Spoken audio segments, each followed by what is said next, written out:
여러분, 이 박사입니다. WHO가 신종 코로나 바이러스에 대해서 이머전시를 선포했습니다. 그리고 블룸버그에 따르면 이 신종 바이러스는 우리나라뿐만 아니라 전 세계로 확산이 되고 있고, 특히 인도에 전염이 된 후에는 인도 내지에서 확산이 되고 있는 모양입니다. 중국과 인도의 인구를 합치면 거의 30억에 육박하는 엄청난 규모죠. 이번 사태를 잘 처리하지 못하면 전 지구적 스케일에서의 엄청난 재앙이 될 가능성이 아주 없는 것은 아닌 것 같습니다. 중국 사람들은 기본적으로 도망갈 데가 없습니다. 이제 다른 나라에서 받아주지도 않거니와 출국을 하는 것도 매우 어렵고요. 자동적으로 격리가 되고 있는 셈입니다. 중국 내에서도 이미 전역이 바이러스가 확산이 돼서 도망갈 곳도 없습니다. 지난번 동영상에서 제가 우한에서 도망쳐서 3일 밤낮을 차를 몰고 티베트로 간 사람에 대해서 이야기를 드린 적이 있는데요. 그 사람이 결국 감염됐다고 합니다. 사람들은 인과응보라는 말도 하고 있고요. 심지어는 바로 당신 때문에 티베트에 전염이 된 거 아니냐, 이런 말을 하는 사람도 있다고 합니다. 인구 1100만의 우한이 격리된 후에 그 주변의 7개 도시가 다시 격리가 돼서 8개 도시로 확산이 됐다가 이제 점차 전국으로 확산이 되고 있습니다. 또 격리가 되지 않은 지역이나 중소도시나 심지어 농촌에서도 정부에서는 가만히 있더라도 주민들이 공포심에 휩싸여서 자발적으로 격리 상태에 들어가 있지요. 베이징이 출국은 되지만 입국이 되지 않는다든가 여러 가지 말을 들었었는데요. 어제 베이징시 정부를 비롯해서 전전시 정부, 리장시 정부 등 여러 개 도시가 자신들의 도시는 봉쇄되지 않았고 또 봉쇄하지도 않을 것이라는 그런 공고를 했습니다. 그만큼 지금 유언비어가 엄청나게 돌아다니고 있는 중이라고 하겠습니다. 이런 유언비어 중에는 우한에 있는 중국 정부의 P4급 연구소에서 비밀리에 연구 중이던 바이러스가 새 나간 것이다, 또는 미중 무역 전쟁에 실패한 중국 정부가 전환기를 마련하기 위해서 일부러 퍼뜨렸다. 정말 입에 담고 싶지는 않지만 중국 정부가 의도적으로 인구의 반을 줄이려 한다는 그런 엄청난 소리를 하는 사람도 있고요. 방송에 나온 중국 고관들 중에 마스크를 착용하지 않은 사람들이 있다는 것을 이유로 중국 공산당의 높은 사람들은 이미 백신을 맞아서 걱정이 없다더라 등등의 온갖 루머가 난무하고 있는 상황입니다. 물론 이러한 소문들을 다 거짓이라고 할 수 없습니다. 정보가 공개되지 않고 유통이 통제되고 있는 중국 사회의 특성상 여러 가지 소식이 전해지지 않고 있는 게 사실이죠. 대표적인 예로 최초로 이번 바이러스를 발견했던, 그리고 그 사실을 의사들의 SNS에서 공유했다가 유언비어 날포죄로 체포된 8명의 의사 같은 이야기들은 아마 사실일 것이라고 생각을 합니다. 다만 너무나 엄청난 이야기, 그리고 증오심에서 출발한 이야기들이 많아서 좀 더 차분한 마음으로 하나씩 판단해가면서 들어야 할 것이라고 저는 생각합니다. 이런 위기 상황에도 정치가들은 정치를 하고 있습니다. 타이완 같은 경우에는 자체 수요 부족을 이유로 해서 중국으로 마스크 수출을 금지하는 조치를 내렸습니다. 그래서 중국 사람들 중에는 이 일을 절대 잊지 않으마 라고 하는 사람도 있고요. 이번 선거에서 압승을 한 차잉원 총통은 그간 민진당의 방침이 타이완 독립임에도 불구하고 독립을 선언하는 그날 타이완을 공격하겠다는 중국 정부의 위협 때문에 공개적으로 말을 못하고 있다가 이번에 타이완은 이미 독립된 국가이기 때문에 새삼스럽게 독립선언을 할 이유는 없다 라는 말로 중국 정부를 자극하고 있습니다. 그런가 하면 미국의 백악관 자문인 피터 나바로는 중국이 이런 바이러스 사태에 닥친다 하더라도 지금 미국이 중국에 대해서 부과하고 있는 보복관세, 이 보복관세를 감면해주는 일은 없을 것이다 라고 했습니다. 또 경제자문인 레리 커들로우는 매체들과의 인터뷰에 나와서 참 바이러스가 발생한 것은 불행한 일이지만 이 일로 인해서 중국으로 뺏겼던 잡들이 미국으로 많이 돌아올 것 같다 라는 말을 했죠. 이런 것들은 국제정치가 얼마나 냉정한 것인지를 보여주는 사례라고 하겠습니다. 인간에서도 미국 아메리칸 에어의 기장들이 중국에 가는 것은 위험하다면서 중국 항로를 거부하겠다고 이렇게 나오고 있고요. 이렇게 미국 국민들의 걱정이 커지니까 트럼프 행정부는 중국을 여행 금지국으로 지정을 했습니다. 여기에 대해서 뭐라고 할 수도 없는 것이 그간 중국과 가장 가까운 관계라고 할 수 있었던 북한도 중국과의 국경을 폐쇄했고 러시아도 중국과의 통로를 폐쇄를 했습니다.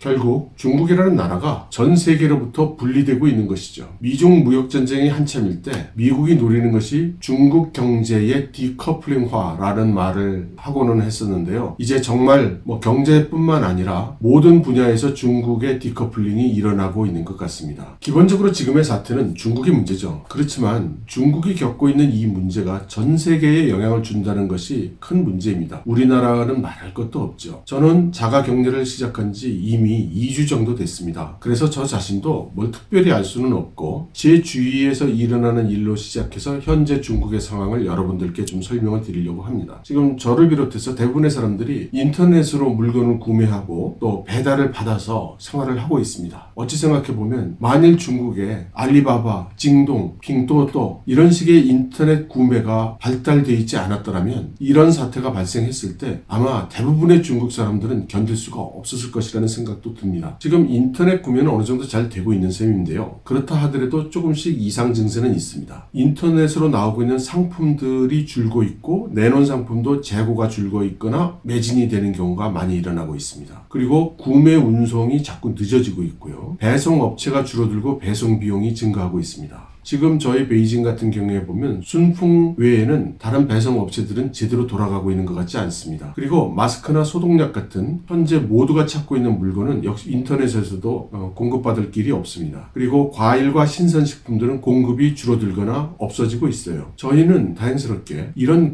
전국 규모의 인터넷 쇼핑몰이 아니고 동네 인터넷 쇼핑몰을 발견했는데 여기서 물건도 잘 공급해주고 배달도 잘 해줘서 아주 잘 이용을 하고 있습니다. 정말 감사한 마음입니다.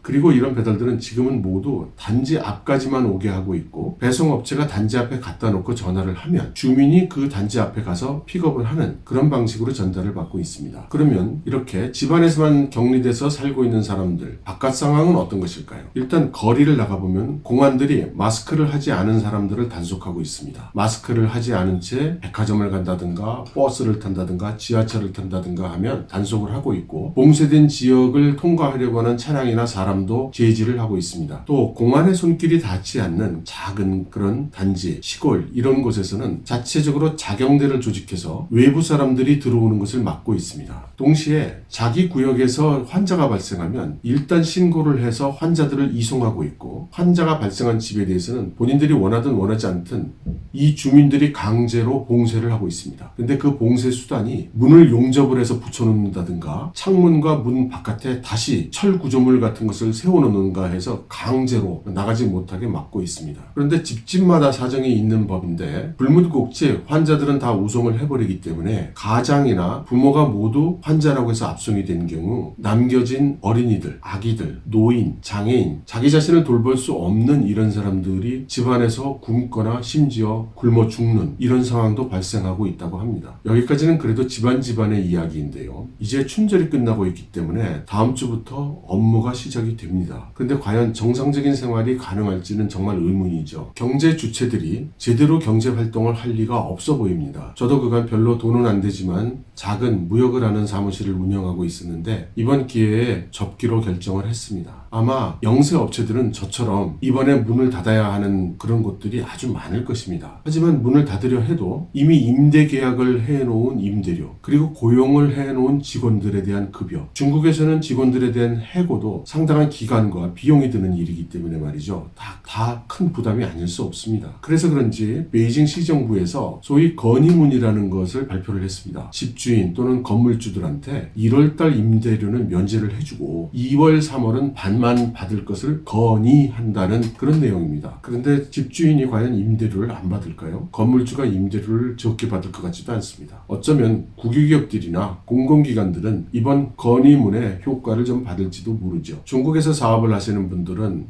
정말 내가 중국 사람이어도 이런 상황을 당했을까 라는 생각을 하실 때가 여러 번 있으셨을 줄 압니다. 근데 이번 사태는 외국인이고 중국인이고 따질 것 없이 모두 같이 겪어야 하는 그런 어려움인 것 같습니다. 타이완의 이코노미스트인 오가령이 이번 중국 상황에 대해서도 나름대로의 관측을 내놨습니다. 그중 비교적 당연하다고 생각되는 이상들은 이렇게 배경에 깔아드릴 테니까 한번 보시면 될 것 같고요. 그 중에 좀 특이한 사항들에 대해서 말씀을 드리겠습니다. 기업 단위에 지적한 사항 중에는 한마디로 얘기하면 돈줄이 마를 것입니다. 자금 흐름이 몹시 어려워질 것 같습니다. 오가령은 이번 미중 무역 1단계 협상 의 결과에 따른 중국 경제에 오는 데미지를 바이러스 때문이다 라고 중국 사람들에게는 설명할 것이라는 그런 의견입니다. 그리고 1단계 협상 내용 자체에 대해서도 미국에게 우리나라에 이런 바이러스 사태가 나서 지금 어려우니 이 협상을 이행할 수가 없다. 다시 협상하자. 이렇게 할 가능성이 있다고도 했고요. 또 외국으로부터 가져온 차관들에 대해서도 바이러스 사태를 이유로 해서 상환을 연기하거나 또는 이행을 안 할 수도 있다고 했습니다. 그리고 글로벌 수준으로 이번 바이러스 사태로 인해서 당연히 국제 경기는 쇠락하고 기업들의 수익성들은 전반적으로 악화될 것이라고 했죠. 결국 당분간 금융시장에서의 리스크 회피, 금융상품의 투매 현상이 일어날 가능성이 높은 것 같습니다. 여기에 물리적으로 중국과의 항공 노선이나 운항, 그리고 국경 등이 폐쇄되면서 중국의 탈세계화, 세계로부터의 격리화, 이 현상은 계속 진행될 것으로 보인다고 합니다. 마지막으로 오가룡은 이런 사태에서 벗어나오는 그 조짐, 그 시그널은 우한시의 폐쇄 해제, 그리고 전국 각지에서 실시된 교통관제의 해지, 이런 것들이 시그널이 될 것이라고 했습니다. 오가룡 씨뿐만 아니라 상식적으로 중국의 경제는 악화될 것은 틀림이 없죠. 블룸버그 이코노믹스는 자신들의 이코노미스트 제이미 러시의 경제 모델 분석을 근거로 해서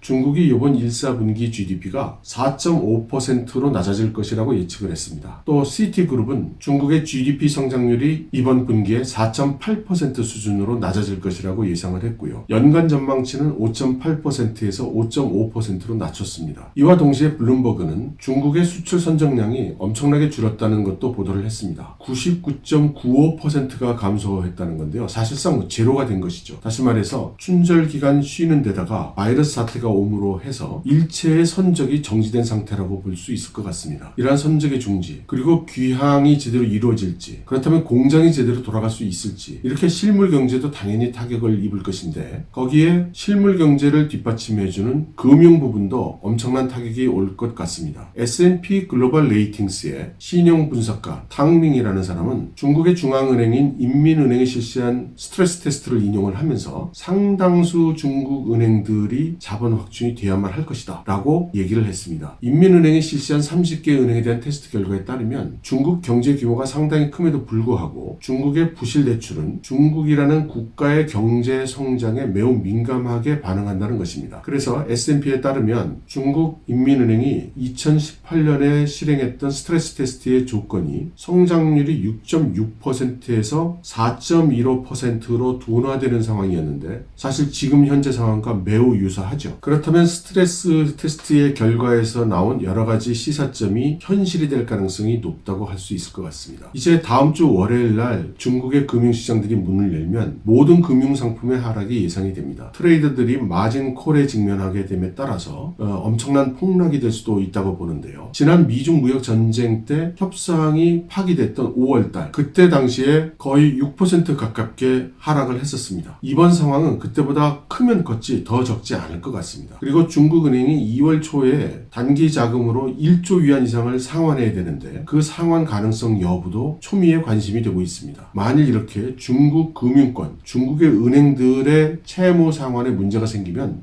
국제 신용도가 폭락하면서 전체적인 폭락으로 연결될 가능성도 있다고 하네요. 중국뿐만 아니라 붙어있는 홍콩의 GDP도 1.7% 정도는 하락할 것이라는 보도가 여기저기서 나오고 있습니다. 그리고 홍콩의 여러 은행들이 다음 주부터 대면 서비스를 잠정 중지한다고 발표를 했습니다. 그러니까 인터넷 뱅킹 등을 이용해서 서비스를 이용하고 은행 지점에 와서 직원들을 만나가면서 보는 그런 업무는 중지한다는 것입니다. HSBC가 이미 공지를 했고요. 홍성인항, 동야인항 이렇게 여러 은행들이 뒤이어 발표를 하고 있습니다. 홍콩의 금융관리국은 아마 20-30% 정도의 은행이 이렇게 대면 서비스를 잠정 중단할 것이라고 이야기를 했습니다. 이런 것은 그간 홍콩 민주화 시위로 힘을 잃은 홍콩이 다시 바이러스의 영향을 받음으로써 현재의 중국이 처하고 있는 경제적 상황에 대해서 홍콩이 어떻게든 도움을 줄 수 있는 그런 여지는 거의 없어 보입니다. 결국 중국 정부가 개입하는 것만이 유일한 방법으로 보이고 또 다들 그렇게 예상을 하고 있습니다.